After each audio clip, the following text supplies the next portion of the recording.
এখন থেকে আপনার প্রিয় সিরিয়ালগুলো ফ্রিতে দেখুন এক্সক্লুসিভলি শুধুমাত্র সান নেক্সটে। এখনই অ্যাপ ডাউনলোড করুন। কিন্তু তোর মা পারেনি। ঝর্ণা ওই অন্ধকারের অতলেই তলিয়ে গেছে ডালি।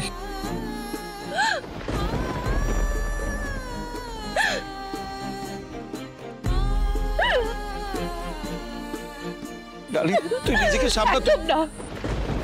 একদম না, একদম ছবি নামায়। সরে যাও কেন দিকে।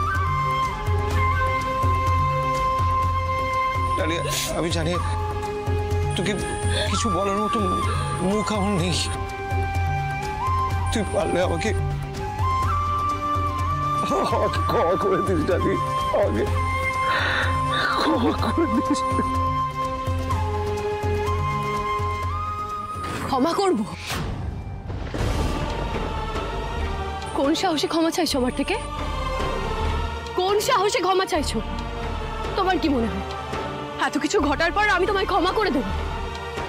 আরে মামু, আমার তো ভাবতেও ঘেন্না করছে যে তোমার মতো মানুষকে আমি বিশ্বাস করছি। আসলে কি বলতো, তোমার মতো মানুষ কারোর বিশ্বাস, ভরসা, ভালোবাসা আমার যোগ্যই না। ডালি তোর যা খুশি আমাকে বলতে পারিস, আমি সবকিছু শুনতে রাজি আছি। আর কি বলবো তোমায় মামু? আমাদের কথা না হয় বাদ দাও, কিন্তু যারা এতগুলো বছর ধরে তোমার কথা ভেবেছে, তুমি ভালো মা নিজের কথা না ভেবে তোমাকে অন্ধের মতো বিশ্বাস করছে, তুমি তাদের দিকে ছুরি মেরেছো। আবার মাকে আবার থেকে কেড়ে দিয়েছো, আমাকে অনাথ করে দিয়েছো। কেন মামু? কেন করলে এরকম? বলো কেন করলে?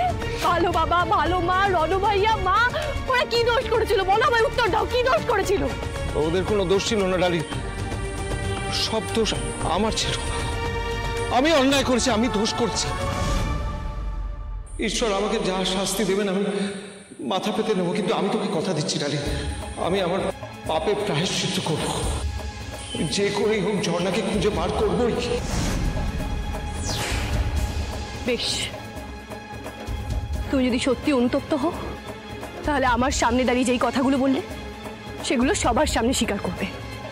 বলো রাজি? পারবো ডালি, আমি সবার সামনে বলবো। দরকার হলে আমি পুলিশের কাছে গিয়েও বলতে পারি। আমার আর কোনো কিছু আড়াল করবার নেই যে আমার এই পাপের ফল আমার স্ত্রীকেও ভোগ করতে হচ্ছে।